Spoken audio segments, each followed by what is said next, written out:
You're listening to the We Are Libertarians podcast network. Find all of our shows at wearelibertarians.com.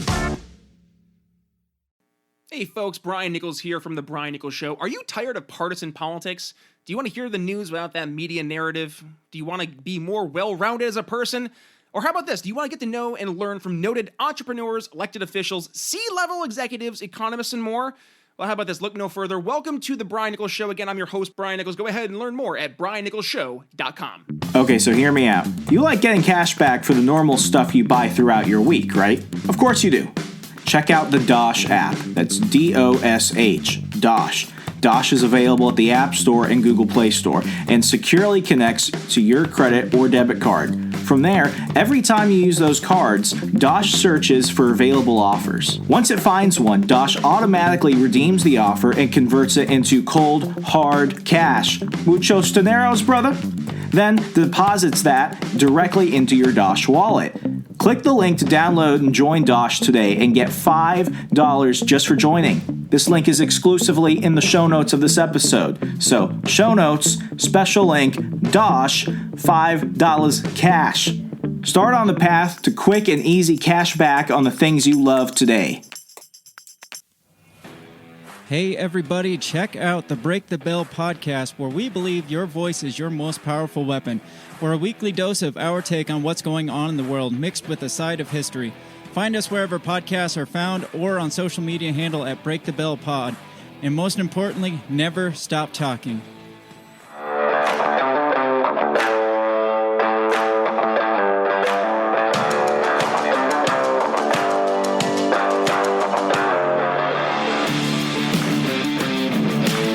Prepare yourself. You're on the run with Remso W. Martinez. Folks, welcome back to the program. It's great to have you here. Hey, want to go ahead and ask you something. Do you think the internet is real life? I'm only asking because some of you literally act like it's a death battle every day. I don't know if this is going to be a shock to you, but sharing 20 Donald Trump memes within an hour isn't really going to convince your liberal aunt to change anything. And, that's if that's news to you, then I'm sorry. We've got bigger things to talk about. But this is the topic of the day. What is actually real online? Do we often forget that we're dealing with real people online? And what can we learn about ourselves through the interactions of others? All good, bad, and in between. Gonna go ahead and bring on a guest in a second. Before we do that, I've got to ask just one thing. It costs you nothing, but it means everything to me. And usually I ask at the end of the show, but I'm gonna go ahead and bring it now because no one really wants to hear me talk this episode. If you're tuning in, a 5-star rating and review on iTunes. It costs you like 5 seconds, but means everything to me. I want to go ahead and thank everyone that has done that so far. When we came back with the show 6 months ago, starting from scratch on a brand new network, trying to do things a little bit differently was a bit intimidating, but I do want to say that through your support and everyone at the We Are Libertarians network, it's been fun. And what's really been fun is not having to really do a political show on a political network. What we've been trying to do here, especially for first-time listeners now trying to figure this out, is understand the world around us, actually trying to understand life through the views of other people, how we can actually go ahead and become wiser, much more interesting people as a result. And if I've done nothing major for you, at least I've given you some stories to bring up when you're stupering around at a party, when parties happen again with your White Claw in hand, and you've got some interesting facts to throw at people before they look at you and say, oh, is that right? And then they walk away. So at least you could say you tried. But we'll go ahead and jump into it. Got a good friend on today. She recently came out with not one book, but she came out with 2 books. Within a very short amount of time, and that for any author to do, especially a first-time author, is a big thing. You might know her on Twitter for starting fights, attempting to go ahead and slide into your girlfriend's DM in one occasion or two. But overall, she's an interesting person, and we're going to go ahead and try and get inside the mind of a satirical Twitter thought, get the actual person behind the screen, folks. Myah Master. Myah, thank you so much for coming on tonight. Thank you, Remso. It's so nice to be on. So, how many people that follow you on Twitter do you actually think know one actual fact about you? Ooh. Well, that depends on what you would consider a fact. because I mean, any one of them could just say one fact is she has big boobs. Okay, well, you said it, not me. So that's out there now. Yeah, Okay. I think all 11,300 and something at this point could probably rattle that off. But if we're talking real facts about me, I don't know, maybe half could come up with one. And that's what I really want to get to. Your Twitter has blown up recently, and it's been, pretty interesting seeing this happen over the last couple of years, because we haven't kept too much in touch because of life and the way that the world goes. But it seems like in many ways what you did was you took a lot of challenges and a lot of obstacles over the last 4 or 5 years, and what you've done is you've done two things. One, you've owned it, and so you've taken an opportunity to actually have some fun with it.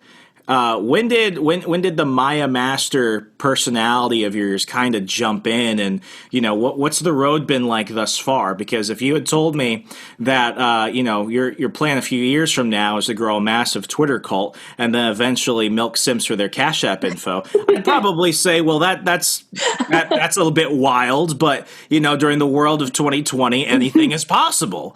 And a few years ago, I would have been like, well, why would you want to do that? Why would you want to think of ever doing that? And now I'm like, well, shit, what am I doing wrong? Where did everything start? Yeah. Okay. So, honestly, this has been one of the craziest journeys of my life, which is saying a lot because my life has been a never-ending change. But I guess I would say the Myah Master persona kind of came to fruition as the chapter of my divorce started to close, or I guess you could say begin with my divorce. I think honestly the big hallmark change was me losing weight. And for me, it wasn't necessarily the outward beauty that attracted people as much as my initial confidence coming back. And I won't go too deep into the issues of my marriage because that's not what anyone wants to hear about. But I gained my first decent following up to about 2,500, 3,000 or so years ago. I was very active on Twitter. I interacted a lot and was just part of things. And then I got married and life happened. And I devoted a lot of my time to my marriage and trying to make it work, trying to be a good supportive wife. And then also, I was working full-time, in school full-time, and I finished my bachelor's in 3 years while working, full-time almost the entire time. So I just didn't have a lot of time for anybody or anything other than what was right at the forefront. And then finished my degree. A year later is when I separated from my husband and moved back to Dallas. By that point, I had lost 85 pounds. And the first time I started actually tweeting, between that time period of, I guess, about 3 years, the only time I was really on Twitter was just to retweet and like things and occasionally talk.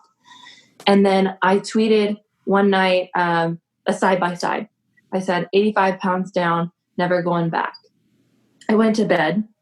I thought maybe of my 3,000 followers, like 100 would really like that.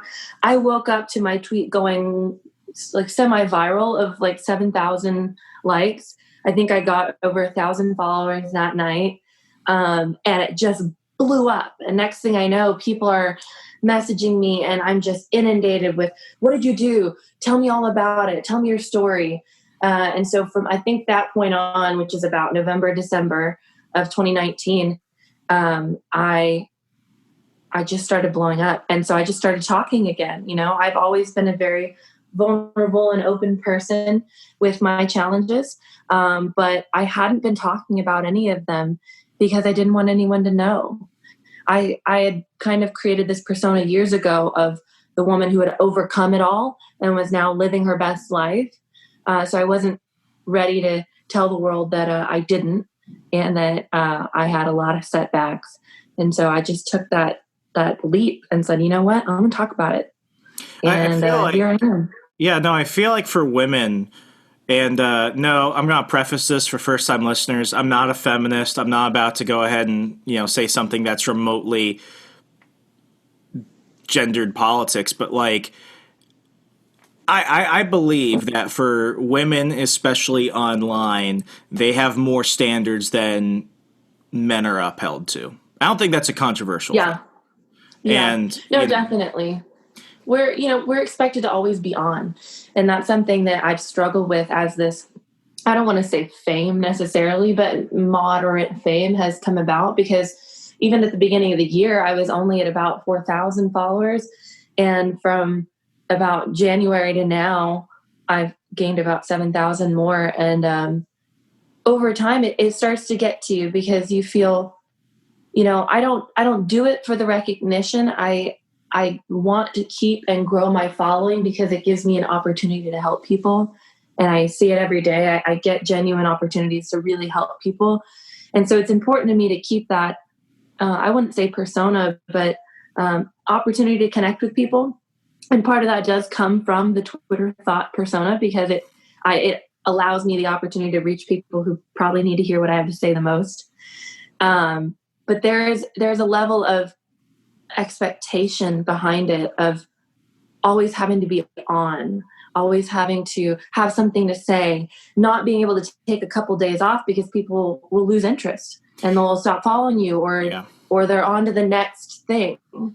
There's always the next greatest thing. Yeah, and I mean, when we first met, you were a bit more open, a bit more active in terms of like politics. You were doing a lot of Second Amendment stuff. You were writing. I think you wanted to be a journalist for a little while, and I did. Yeah, and I mean, when you're in that sphere, and I saw this, and I joke about it in my second book, How to Succeed in Politics and Other Forms of Devil Worship. I joke about the myth of like the classy conservative woman, the gorgeous blonde that wears the red dress to all the Republican rallies and stuff, and she always has to be on. I think that's a good way of kind of putting it. And you have to kind of walk this line between, it's part sex icon type of thing. It's also, listen to what I have to say. And for a lot of those types, I think it comes into like the Fox News bunny type of debacle, where it's like you got to get on this fine line between, am I here for my brain and what I have to say, or am I here for my beauty type of thing.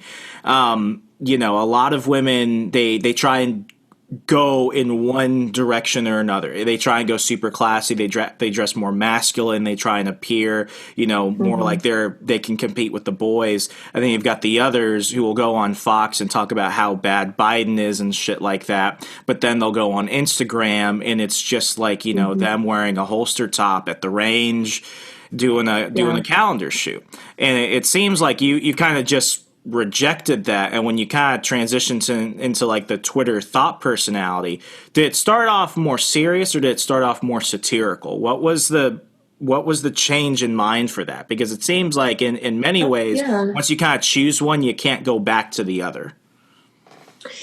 That's very true, and I think that's kind of what's a little bit set me out of that mold is people can't figure out what barrel to put me in, because I switch it up every day. And I think that a very large part of my following, in their feedback constantly is, I love how real you are. Like, you just are you. And if one day it's talking sad, or the next day it's talking about, mental health awareness or sexual assault awareness, and the next day it's satirical tweets, I'm getting to see a whole human being here. So I think,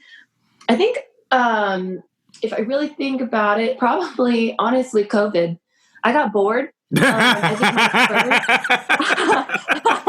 got really bored. I was having a conversation. I was having a conversation with some guy friends of mine the other night, and we were drinking, and somebody brought up, I never knew. I've got a friend.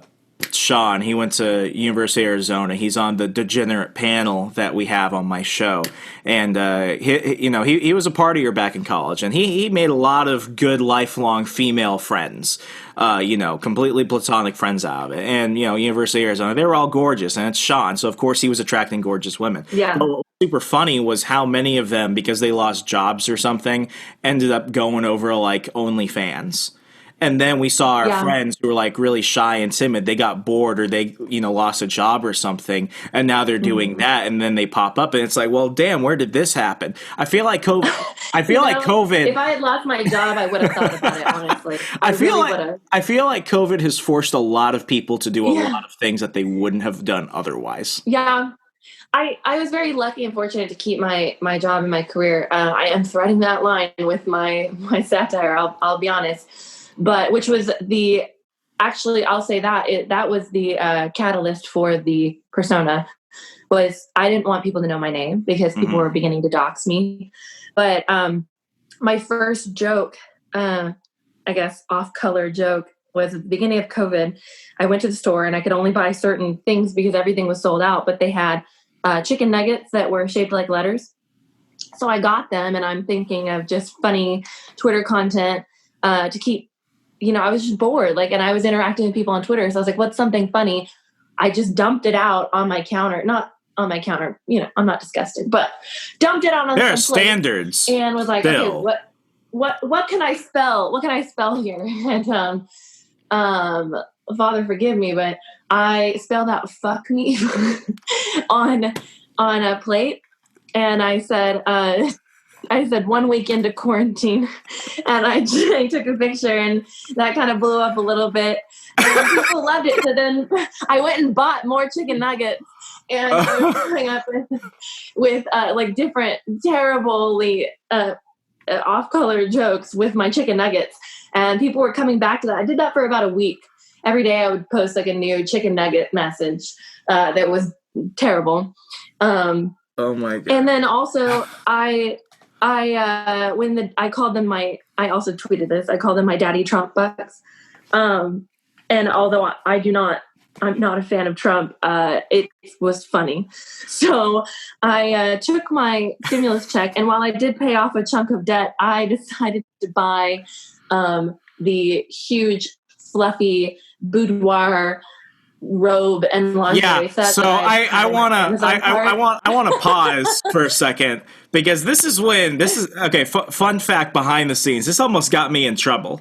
So we're putting it all out there. So I'm sitting at my girlfriend's house, and we're watching Netflix. I've heard and this kind of story.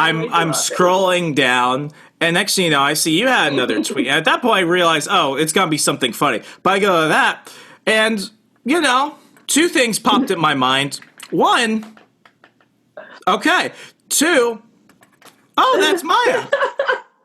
And then the third thing struck my mind was this pillow getting thrown at me, and all I hear is in a demonic voice, "What the fuck are you looking at?" And I'm like, it's a friend of mine.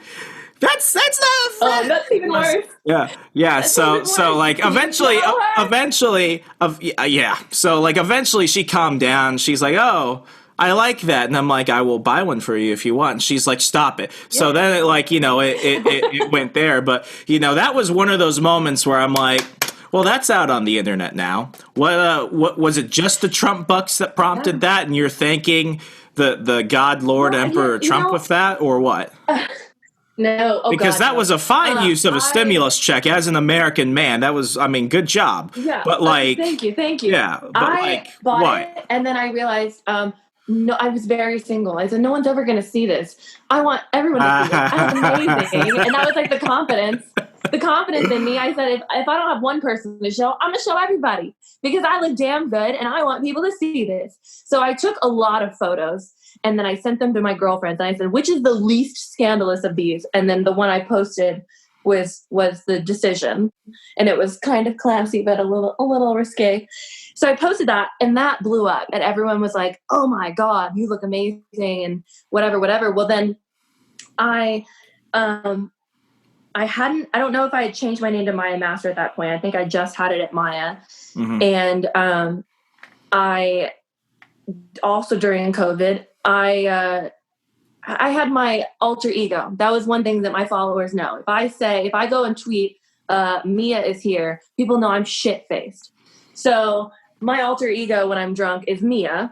And people had started tweeting at me stuff about Myah. And I had made a joke to a friend. I said, two too many people think they know me. I need to rebrand. I got to keep people on their toes. And so my father is 76. He's 76. So he was born in 1944. And I was raised with a lot of vintage things like 40s, 50s, 60s music, records and old cars. And like, I just always had a love for vintage things. I was obsessed with Marilyn Monroe growing up. And so a lot of people have been comparing me to her just a little bit here and there, which was the ultimate compliment. Don't date a Kennedy. said, that never works out well. Oh, no, thank you. I don't want to accidentally overdose. Accidentally. Air quotes. Accidentally. CIA. It's okay.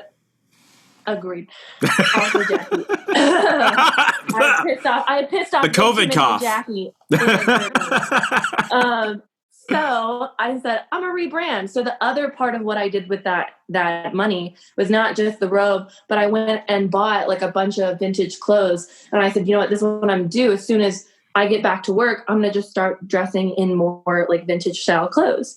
And then that became my brand. And when I decided I was about to publish, I was like, well, I now have this persona on Twitter. I'm growing my followers. I think I was up to almost 5,000 at that point. And I didn't want people to know my real name. So I was like, well, if I'm going to publish this book and I'm going to do it right, I need to be able to market it on my Twitter. So I need a pen name. So my dad, well, I can't give away my dad's stage name because my dad's stage name is based on the other half of my real name. So my dad went by Bill, insert last name here, as a stage name for 30 years in the country music business. And so I was like, I'm going to take the other half of that and I'm going to do my name, Myah Master. And when I decided to do that as my pen name and publish that way, I changed my Twitter. And then here's where the brand came in, and here's where I almost lost my job. I then made a post after I'd been wearing these vintage clothes. I took 4 of my outfits and I tweeted I just tweeted them out, and I said, my caption was like, I need to find a photographer in the DFW area so I could do a pinup style photo shoot. And I was just thinking like one photo shoot. And then the guy that I would later date and now not dating slid in my DMs with this post. As one does. Said, my boss might, he said, my boss might not like it, but I'll buy the calendar. And I was like, I wasn't even going to make a calendar. And then I said, oh, a whole calendar, 40s, 50s. That's a whole 12 months. That's a whole 12 months. And that's how I make some money, okay? Baby girl's got debt and a lot more clothes to buy. I need to set something up. So the entrepreneur in me said, all right, bet, let's go. When the market demands, you supply. Exactly. You give the people what they want. So I make a thread under the post and I say, you know what? I think maybe I should do a whole 12-month calendar. And then I start getting flooded with replies and DMs. I would buy that. Let me, as soon as it's done, I would buy it. Whatever. And I'm like, what do calendars go for? So then a photographer slides in my DMs, not like that. And he's like, you need a photographer for this?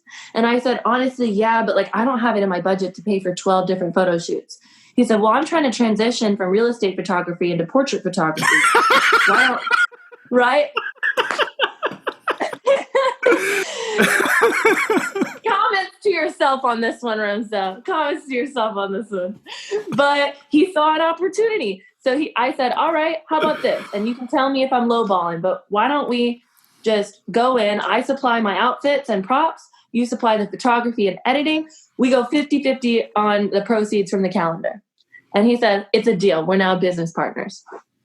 We went so far. So when we start talking about how we're going to make this calendar, people are like, I'll buy merchandise. I'll buy this. We love the Myah Master brand. And I said, oh, it's a brand now. So then we went all in on it. We were going to start an LLC and we were, it was going to be a whole brand. We had cover art done. We made a Patreon and we had done 3 months of the calendar shoot. We'd done February, April. I can't get my months together. February, Months March, are hard. and April. Yeah. February, March, and April were done. And we were to launch the Patreon on my birthday. One of the photo shoots was me licking cake batter off my finger. So that was like the happy as a birthday gift to me, pre-order the calendar and subscribe to my Patreon account. Well, that's when the doxing came in and someone sent my Patreon account to my boss. And the day after my birthday, I was fired. And then I sat in the office with my boss and the HR coordinator and pled my case. And I won't get into the weeds of that, but the next morning I had another meeting and now I'm thriving in my career. But I've scaled back a lot of part of my agreement to get my job back was to stop all the actual Myah Master stuff in quote modeling because they saw it as me branching off and trying to start a new career. Was it like you don't have to say where you work, but like what field was it? Well, I work in law, but in the real estate industry. So that can't be seen as like a non-compete thing. Like, was it a non-compete type of thing? Okay. It's a image thing. They're very highly respected in Dallas. And even though it would be very difficult for someone to find me and all that, they didn't like the way that it looked and the way that they saw it. And it was a bit of a miscommunication. I think that their impression was that it was sort of an OnlyFans thing and that I was selling my body for money and all this. And I was like, well, that's not what this was, but I understand. And while I hate that I'm now having to give up my calendar shoot and all the work that we put in, we had hoodies made. We were going to have posters. We had the whole thing. Damn. I was starting my podcast. We had already recorded the first episode of the podcast, and we were going to have Myah minisodes of where I got drunk and did 30-minute episodes drunk on whatever the topic was for the week. We had it all planned out, and our dreams died that day. It was very sad. This is kind of strange, and I'm saying this as a very traditionally conservative Liberty University alumni. Yeah. In many ways, the stereotypes of, us being in the 2000s, millennials being so different, there's almost this stereotype that, oh, they're just completely unhinged and they do all this other stuff. And then you've got another side of it. It's like, oh, let them be free, let them express themselves, throw away all the standards. But for many situations, it's almost like, especially when you look at the comments online, the comments I see online from women posting anything, not even anything remotely flirty or sexual or whatever it is, it's almost like we're largely puritanical in many ways. Yeah. And it's this strange schism between all of it. And I think it's kind of funny. I like to look at all these different internet subcultures that have jumped up, particularly in the last 5 years. I mean, really with memes that started everything else, and with Reddit, then with the influencers and everything else. Like, it was funny, but like. For me, I think the first time I heard the word THOT, I had no clue what that was, and then I figured out what that was, and it was all like, if I could find the one place where it's like we could target it, it was from that old Instagram page that eventually turned into the podcast, Call Me Daddy, and then women, unless you were like in modeling or fashion or entertainment or something, you never had this rise of like e-girls and everything else pop up. And now it seems like everywhere you go, you're going to see that, even without looking for it. Like Instagram, for example. Yeah, I mean, Instagram is a place where everyone ends up seeing everything. So it's not like it's as separated as it once was. But I feel like the tolerance for it isn't even seen as like a real, like, controversial thing. It's almost more like, that's just one of those things people do. If you're not, if I were like what someone would consider like an official celebrity, and reach a certain level of fame, or if I was like an actual fashion model, or had my own show and entertainment, a lot of the things that I post, not everything, but like the amount I post or the fact that I post myself wouldn't be considered vain, and it would just be considered part of what I do. But because I'm not, I'm viewed as vain, attention seeking, etc. And I'm like, listen, I'm selling me as an author and a brand, I'm also selling my thoughts and my ideas because what I say matters to some people. And no one ever got famous without putting themselves out there. You know, not necessarily that that's my goal. I mean, I would be very happy to. I mean, no one knew Kim Kardashian really before the porn tape. And exactly. But now, and I'm not her biggest fan, but now she's been doing, pro bono work and working to get people off on who are wrongfully convicted. So it's like, I don't want to compare myself to her, but a big part of what I've been doing is genuinely a very calculated move that I think people underestimate me. They think that I just shit post for the fun of it, but there has been a calculated movement behind what I've been doing. Do you remember I think it was 2014, and this is when I saw like things were kind of changing a little bit, at least in like the online rage space. And of course, people on the internet always find a reason to get enraged, and everyone finds a reason to get mad. It's like they go online and they intentionally want to be mad. But for me, I remember in 2014, Kim Kardashian, I think right after she married Kanye, she did the paper magazine shoot. Oh, I remember that. Break the internet shoot. Yeah. And I remember that, and it was like, one, I already know at least a dozen places where I could see what I want to see of Kim Kardashian. Two, I was in college. I was a freshman in college. Two, it's like, I was single. It was one of those moments where it's like when it came out, all I really remember was people saying, yeah, it didn't break the internet.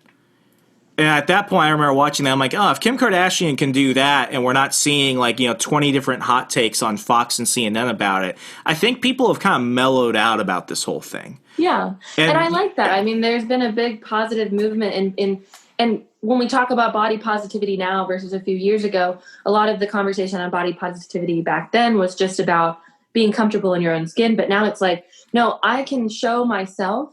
And it's one, not for you, not for your entertainment and enjoyment, but to allow me to feel confident enough to be myself out loud.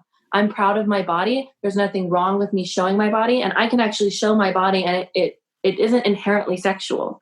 It's just me. And obviously there's always going to be that sexual aspect to it because that's just psychology. That's just how we are. A man sees a half naked woman and it's sex to him.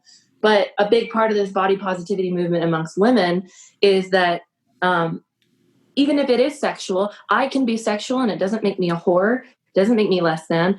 And if anything, it's empowering because so much of women's sexuality has been held on to by men exploiting women. And now it's like, no, I'm taking it in my own hands. I'm going to tweet about it. I'm going to talk about it. I'm going to make a whole brand off of it. And for some women, they're making money off of it. And in ways I have as well, but specifically with OnlyFans, good for them. Because so long women have had their nudes leaked by men that they used to date or by men who, for me, it happened to me. My Snapchat was hacked and someone tried to blackmail me with photos of myself. And it's just about taking the power back. Like, I'm here, this is me, and I'm proud of it. Is what is the gain now? Like as you keep things up, as you keep doing stuff, what is the intention? Is the intention to keep it alive for something else, or how are you because for a lot of people going through just some of the stuff, I mean, not just all of it, but even some of the stuff, especially when your work gets involved, most people would just, completely hit the brakes on that. Yeah. So it's two-pronged. A little bit, I'll say part of it is a little self-centered, but it really always goes back to my greatest desire in life is to help others. And that's why I'm writing my memoir. So the first half of it is marketing and publicity. By the time I'm ready to publish my memoir, the more following I have, that's more marketing, that's more advertisement for my book. That's more people who feel connected enough to me to want to buy it. Fans, so to say, who want to read my work and buy my book. And then the part of that about helping people is that's why I'm writing my book, is because I genuinely believe that the experiences that I've had and the microcosm of me sharing just pieces of those experiences in short form through Twitter and through my blog has helped people. And I'm like, okay, well, there's a lot more to say about it and a lot more that I've learned that I can help you through this memoir and through, learn from my pain so that you don't have to go through what I have. And then the other half of that is that, and here's where I talked about it being calculating, in that people come for the boobs and they stay a lot of the time for the personality and for what I have to say. But a lot of the men, and I won't say the simps because some of them are just genuinely nice people, but a lot of the men who come and are attracted by my Twitter brand and personality are the exact people who need to hear the real shit that I have to say later. So Do you feel that they listen to a woman otherwise?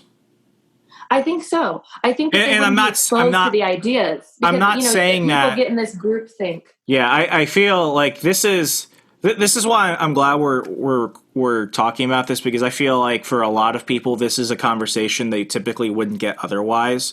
Mm-hmm. But like for when I say a man wouldn't listen to a woman otherwise, I'm not saying we live in a sexist society.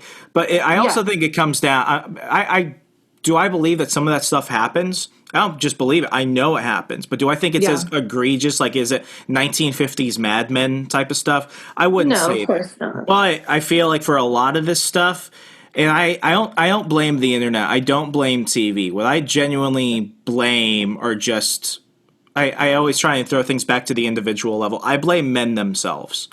You know, for me, growing up as a guy that was often, just really nervous speaking to women as a teenager and everything, I didn't really know what was going on in the minds of women until I got older and more confident in myself, and I was able to have platonic female friends, especially friends that at the beginning it's like, oh, maybe something more is here, and then later on it's like, okay, we could just be friends. It wasn't until I actually had those conversations with women that I really began to experience it. And then I've been in a relationship for 5 years that has really opened my eyes into really, what it's like to view certain things from the aspect of somebody that is a woman. I feel that for the most part, and it's not just something I assume, it's something that I hear from a lot of people, especially a lot of good-looking men who you would think have a lot of, platonic female friends. They're nervous to ask women about this type of stuff. Yeah. And I feel that in your case, this might be the only way for some people to actually hear it. And there's two parts to that. One is not, we were talking about, it's not, I don't want to listen to a woman. It's a lot of it's like an echo chamber sort of situation. You don't. I think it's less that they're afraid to ask. Yeah. Well, and that too, but if you're not surrounding yourself or you're not in spaces where you're apt to hear this conversation, you're just not going to hear it. Yeah. But when you see an attractive woman online, you go and follow her and you don't think you're following her for insightful conversation. So it doesn't come across your brain. But then there's the other side of that. And that's that people are able to be a lot more bold online. It's not as intimidating to talk to someone online than it is to have a conversation in person. And so a lot of these men who otherwise wouldn't have these conversations feel emboldened enough, confident enough, and secure enough to ask. And sometimes they ask very offensively, but that's part of kind of what set me apart is that I don't automatically just block and move on. I don't just say, screw you. I take most opportunities as a learning experience. And I've actually had quite a few men who started out being very offensive and very just dehumanizing in many ways, come around and become very kind people who genuinely care about what I have to say. And they've told me, they say, I came for the boobs, but I really care about what you have to say now. And I'm buying your books because I really want to hear more. And I'm reading your blog because this is very insightful. And you say things that I never thought about it that way. So like, I'll give this example, which ties into the second half of why I keep doing what I'm doing. Recently, I made a thread about hypersexuality after sexual assault. And it was a thread that kind of took off. And to kind of, it's hard to summarize. I could just read it off to you, but essentially, there's two ways that you go after sexual assault generally. You'll either become very closed off, not necessarily man-hating, but distrusting of men or whoever hurt you, and whatever that looks like, and just very reserved. And then the other side of that is actually hypersexuality, and it doesn't get talked about a lot, but a lot of people go that direction, and it's a defense mechanism. If I give it freely, they can't take it from me. A lot of it is taking control. my sexuality and that part of me was taken from me. And now I want to own it. And since clearly that was all that someone cared about, that's all I had to offer this world. That was my only worth. So much so that that's what you decided to take from me. Let me now take that in my hands and use it. And then the other part of it is manipulation. And that's men have hurt me, so I want to hurt them back. And so I went through that in early college. I would seek out or allow the worst of the worst, the assholes, the douchebags, the guys that were too handsy at parties, who were likely to roofie my drink.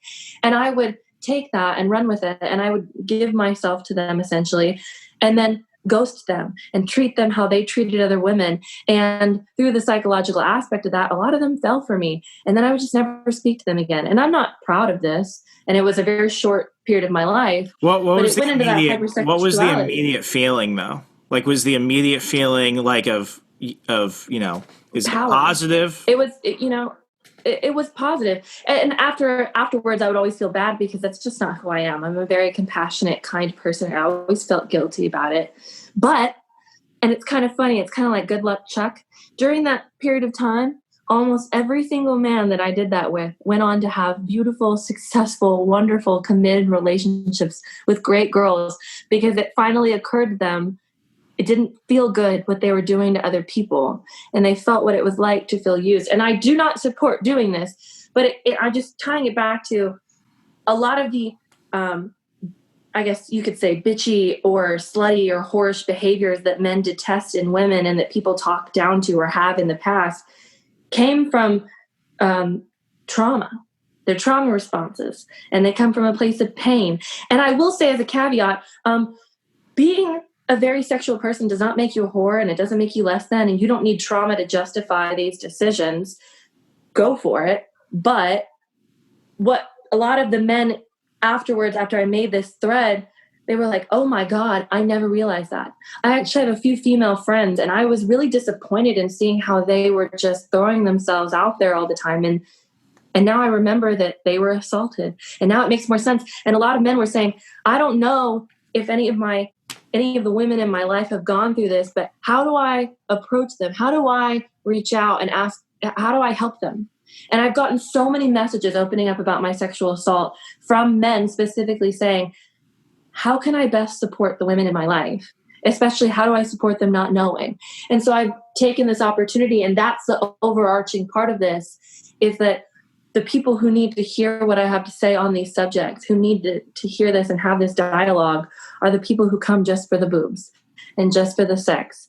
And I use that as a tool to bring them in.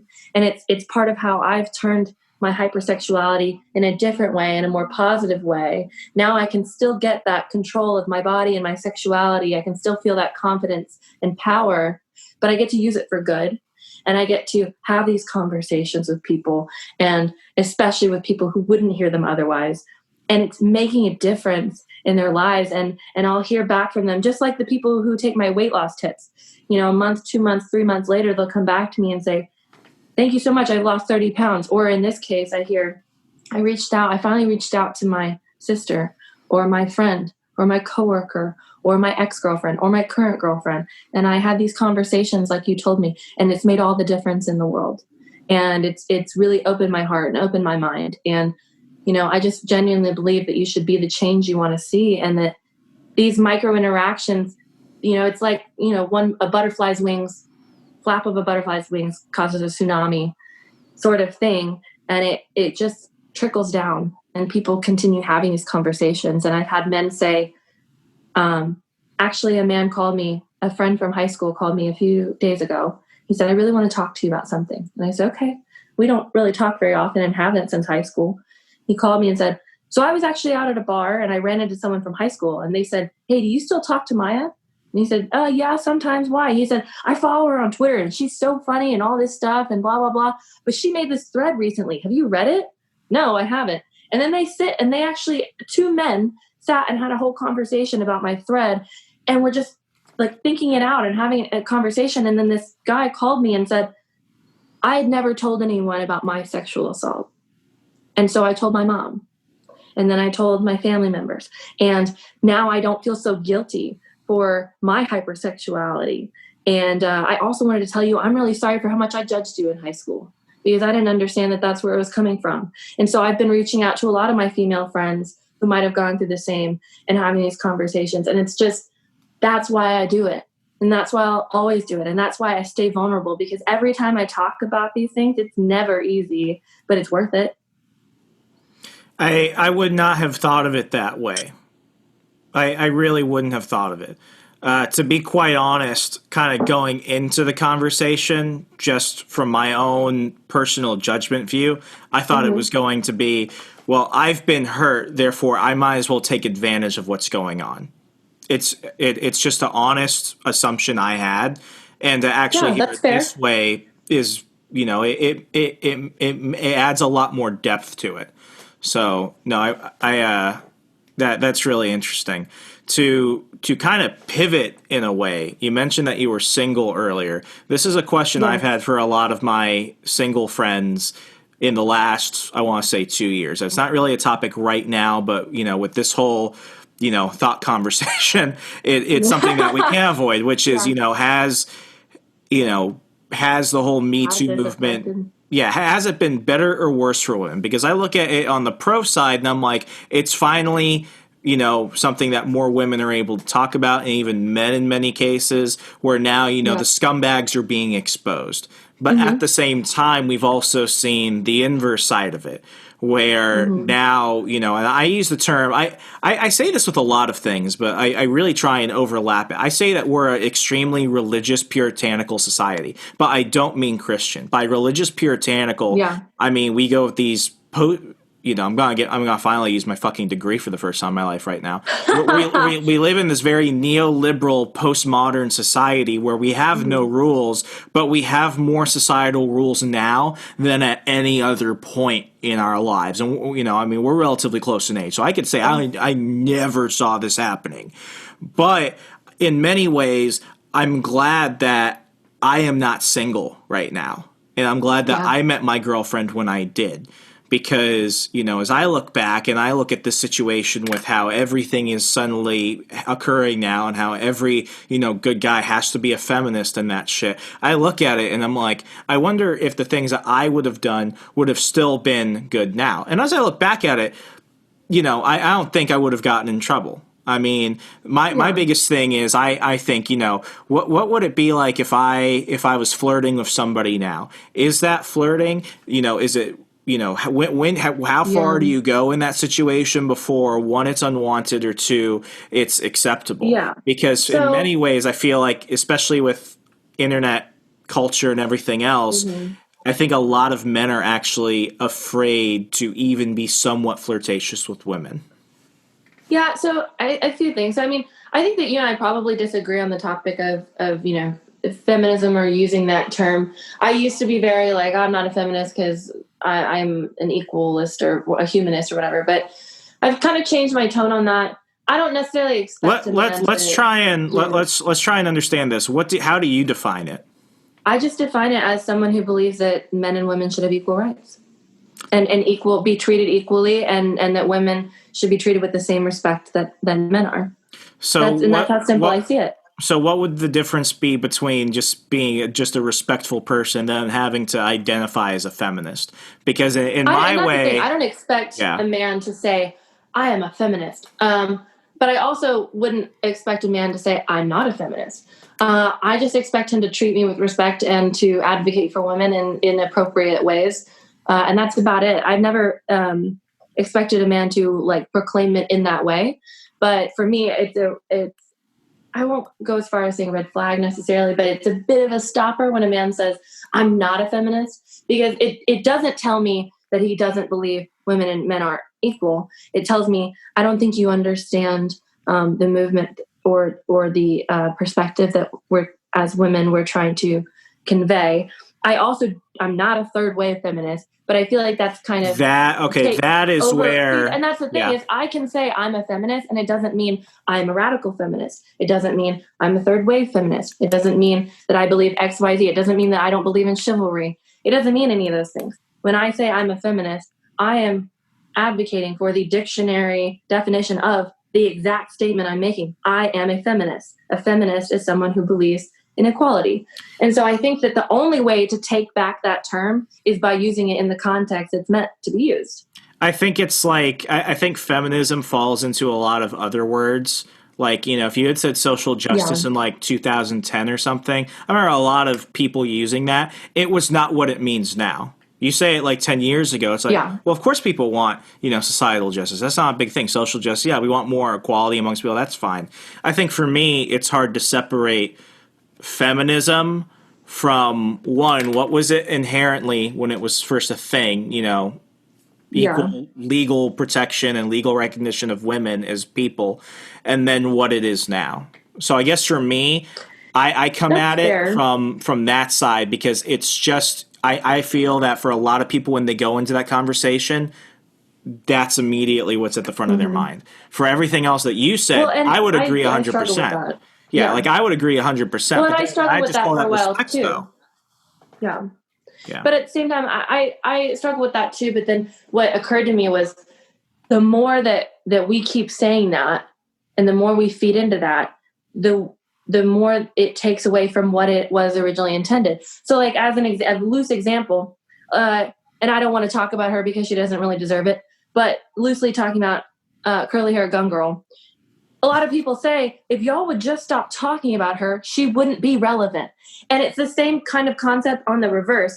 If we would just stop talking about, well, feminism has kind of changed its tone. If we would stop having that conversation and just say, I'm a feminist and I believe in equality, I think that over time we would just get back to what it really was. And I think that slowly we are in the general circles of just people who aren't highly politicized or having those types of conversation or rhetoric generally hear feminist and think that. But I think that that's part of the polarization. But, you know, going back to the Me Too movement and is it better or worse? I think it's better for everyone.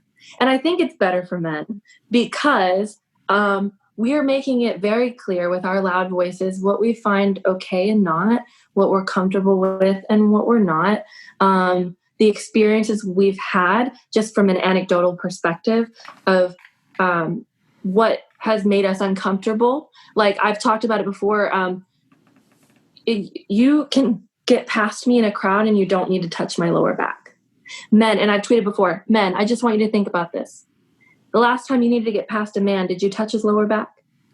Or did you touch his shoulder? Or did you not touch him at all? Did you just say, hey, excuse me? A lot of people just lift their hands up and say, hey, excuse me, gotta get around you. When it's a woman or a beautiful woman, all of a sudden, well, I'm not touching your lower back in a sexual way. It's just what I do all the time. I don't mean it that way. Okay. You see, I'm fucking smart. I do the Keanu Reeves, and I pin my hands back. Okay, for Keanu. But this is where these conversations help men, because there are generally some men who don't mean it that way, but they've just seen it that way. They've been raised in a society and a culture where that's normal, and it's okay. And there's certain things that they've always believed is okay because women haven't been empowered or listened to enough to say, we don't like that, it's not okay, or been in a position where we can say that and it's heard. And now we are. And so now good, nice guys can say, oh, shit, I've been doing that and I don't want to make women uncomfortable. So I'm going to make a conscious effort to not do that behavior. You know? Okay. When so I'm here's with a woman, here's the I'm inverse ask side. for consent. I'm going to say, you know. Okay. Yeah. So here, I agree with you on that. I agree with you on that. But then here's the inverse side. And I'm not bringing this example up to be a dick, but it's going to come across that way. I don't hold the door for women. I don't hold the door for women anymore. Because in the way that I have seen a lot of situations go out of control and stuff, I would rather be considered a jerk than be considered sexist. So I will hold a door. I understand that. I think it's unfortunate. Yeah, because like it was always a thing. Like my mom raised me to do that. Hold the door for women. But now it's like anyone. I think men. Yeah. I hold the door for men. It doesn't like. I think. I think it's. I might be wrong. I might be wrong about this. I might be wrong about this. Let me know on Twitter, folks. But like, there used to be this thing where men will make fun of each other for holding the door for men. I actually see more men do that than not. I actually think it's something that we would make fun of each other online in a chat, but we would never make fun of each other in real life. So, like, go ahead. Yeah. Well, I think that also kind of comes back to, I understand, and I completely understand why you don't anymore. But I think that we have to kind of take that exact example you just said and talk about it in the sense of opening doors for women, because, with social media and just media in general, we see a lot of one-off radical experiences or behaviors blown up, and it makes it seem like this is something that happens a lot. But I mean, in the course of life, how many men have genuinely held the door open for a woman and been yelled at for it? And I don't know, because and maybe I'm wrong, but I guess what I'm saying is I understand why you wouldn't, and I don't blame you for not. So this is one of those weird things. We folks, we did not coordinate this. This is one of those weird things. I have not been yelled at by a woman, but I was scolded by an older woman about 3 years ago. This is weird, woman. And I do not use this as an example of, well, this happened, therefore all your points are voided. I'm just saying this is one of those weird things that I didn't think would actually happen. But I held it for a woman in D.C., and I opened the door, and she was about to walk through, but she stopped and she looked at me, and she said, "Why are you holding the door open for me?" And I said, "Well, I saw you coming. I just wanted to be polite." "But why? Would you have done this for a man?" And it became very uncomfortable for me because I'm just trying to be nice. Yeah. So I think that situation happens. I don't think it happens often. I actually think I'm part of the minority for that. But, the one thing that I will say is often, and I don't just think this is like a small man syndrome type of thing, but it's also where I've seen the inverse of this happen, where you've got ultra aggressive, like, the MRAs, the men rights activist type of stuff. The door conversation is, I think, where you find a lot of strawman arguments and pitfalls, because the one thing that I've seen in this is, well, why don't women hold the door open for men? I do. I do. I see women who do that. Times today. It's I did it for my dad. Yeah. My dad and I raced the door to open it for each other. Like that's the thing. Like, I see that happen. It's like, dude, tell me. It's just a nice thing to do for someone. It's just polite. It's just like, who's supposed to put the divider in at the grocery store line? The person who's at the checkout or the person putting the groceries on? It doesn't matter. Yeah. It's just whoever gets to it first. Who opens the door, man or women? It doesn't matter. It's just whoever's at the door. Yeah. And it doesn't matter who's coming. It's just a polite thing to do. I think it's good for COVID now, because no one wants to be the person that forced another person to touch something they just touched. That's fair. Strange. That's fair. But I mean, yeah, I think that honestly we're in the best time. There's a lot of progress to be made, especially on the criminal justice reform side of things. But I think that as a woman, so far throughout history, I'm in the best time there has been to be a woman. I'm very thankful for that. And my tagline for my brand, what it was going to be, and it's on my Instagram still, but vintage girl, modern world. And it's to say, I love 40s and 50s fashion. I think it was great. It was a great time for women in fashion. It was not a great time to be a woman. And it was the Mad Men type thing. If I had been a woman in my same job title, wearing those same clothes, 70 years ago, I would have been subjected to so much more blatant sexual harassment and assault in the workplace. I mean, in my current workplace, I haven't experienced it. I will say in the modern world, I have, but it's more passive aggressive or just passive and sly. Men have gotten a little more creative, but I will say still, it's a much better time to be a woman than it ever has been. And I look forward to the world that my daughters will grow up in one day, because I believe that we'll make it even better for them. I think that is a perfect place to kind of cap things off. This has been a great conversation. I really do appreciate you taking time to record this with me. Thank you. If people want to go ahead, check out your book, follow you on Twitter for all the shenanigans and everything else, how could they do so? So you can follow me on Twitter at chaoticgoodest. ChaoticGoodest. That was hard. I'll link it in the show notes. I'll make it easy. Link it. But you can also link, I have a link tree which allows you access to my public Instagram where you can follow some of my writing and my fashion. It also has links to buy signed copies of my books as well as regular copies on Amazon. And my link tree is /chaoticgoodness, which is also my Twitter handle, and you can follow my shenanigans there. Myah, thank you so much for coming on. It's been an absolute blast. Thank you. Well, folks, conversations like this don't just happen in the ether. It's because you're all providing input. And what I love is actually getting to go ahead and have these conversations in long form. We get to put the phones down, and we actually get to go ahead and jump into this and actively listen to each other. And I think that's the one thing that is gone from society because we're in the 180 character world and everything else. We've lost the ability to actively listen and actually go ahead and have a good in-depth conversation. But that's why you're here. That's why you love it. And I know I brought it up at the beginning, but I'll bring up again a 5-star rating and review for On the Run. It costs you nothing, but it means me everything. If you enjoy conversations like this with Myah, jumping in to the meat of it all, please go ahead, share it with a friend, do that. As always, I'm Remso W. Martinez. Follow me across all the internets. You know how it works, at Hey Remso, and find me on Parler at Just Remso, R-A-M-S-O. As always, I'll talk to you later in the week. You're listening to On the Run. Have a good night. Be safe. And remember, the only people who are free are those with choices. Good night.